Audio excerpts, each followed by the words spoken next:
एक राधा थी जो कृष्ण के बिना भी मुस्कुराती थी। सच्चे प्रेम की अमर गाथा। जब भी मैं राधा कृष्ण की कोई गाथा को पढ़ती हूँ तो मेरा यकीन प्रेम के ऊपर और बढ़ जाता है और उसे मैं आप लोगों से बांटे बिना रह नहीं पाती। तो आइए ऐसी ही एक प्रेम गाथा मैं आज आपको बताती हूँ और आप सबके साथ साझा करती हूँ। वो राधा थी जो हर किसी की तरह कृष्ण से प्रेम करती, लेकिन राधा का प्रेम बाकी सबसे बहुत अलग था। वो प्रेम जिसमें कोई स्वार्थ नहीं था, वो प्रेम जिसमें कोई मांग नहीं थी, वो प्रेम जो पूर्ण तो था पर बिना साथ के था।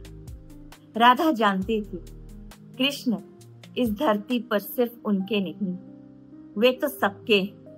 वो गोपियों के भी हैं और वो सुदामा के भी और वो कृष्ण अर्जुन के भी। फिर भी राधा मुस्कुराती क्योंकि उनका प्रेम बांधने वाला नहीं, मुक्त करने वाला था। एक बार उद्धव जी ने राधा रानी से पूछा, हे राधे, कृष्ण तो अब द्वारका में राजा बन गए, तुम्हें उनकी याद नहीं आती है? राधा मुस्कुराई और बोली, उद्धव, कृष्ण को पाने के लिए मन में वासना होनी चाहिए, पर उन्हें महसूस करने के लिए बस भक्ति ही चाहिए। वो कहीं नहीं गए हैं, वो यही है मेरी सांसों में, मेरी धड़कन में, वृंदावन की मिट्टी। यही है राधा का प्रेम जो पाने की जिद नहीं करता, बस समर्पण करता। राधा ने कृष्ण को कभी रोका नहीं, ना ही उनका कभी पीछा किया और ना ही कभी द्वारिका उनसे मिलने गई, क्योंकि उन्होंने प्रेम को बंदिश नहीं, भक्ति का रूप बना और तभी से राधा अमर हो गई। इतनी अमर कि आज भी जब कृष्ण का नाम लिया जाता है संसार में तो पहले राधा रानी का उच्चारण होता है। राधे कृष्ण, राधे श्याम,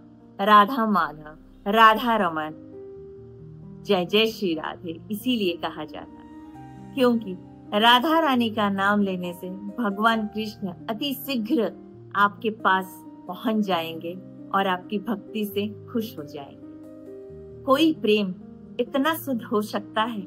हाँ, हो सकता है। जब प्रेम में अहंकार नहीं होता, जब प्रेम में इंतजार होता है पर शिकायत नहीं होता, तो वो प्रेम राधा बन जाता है।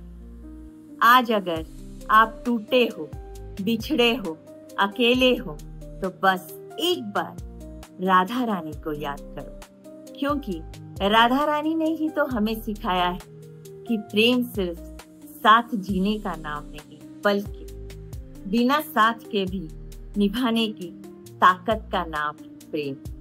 राधा रानी ने हमें सिखाया है कि भगवान को पाने से पहले हमें स्वयं को खोना पड़ता है। तो अगर आपका प्रेम भी सच्चा है तो उसकी परीक्षा राधा रानी की तरह दो, बिना मांगे, बिना रोके, बिना टूटे, क्योंकि सच्चे प्रेम को कोई अलग नहीं कर सकता। ना द्वारिका, ना राजमहल, ना काल।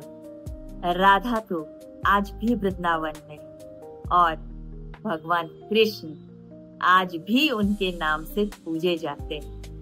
भले वो किसी के साथ भी रहे, भले वो उद्धव के साथ रहे, भले वो रुक्मणी के साथ रहे, अपने 16,108 रानियों के साथ रहे, पांडवों के साथ रहे, अगर कृष्ण का अस्तित्व किसी से है तो वो सिर्फ राधा रानी से। जय जय श्री राधे कृष्ण। राधा कृष्ण का प्रेम ही अपने जीवन का लक्ष्य बनाइए, तभी आपको असली प्रेम का मतलब समझ में आएगा कि प्रेम का असली अर्थ है सिर्फ और सिर्फ समर्पण। Stay blessed.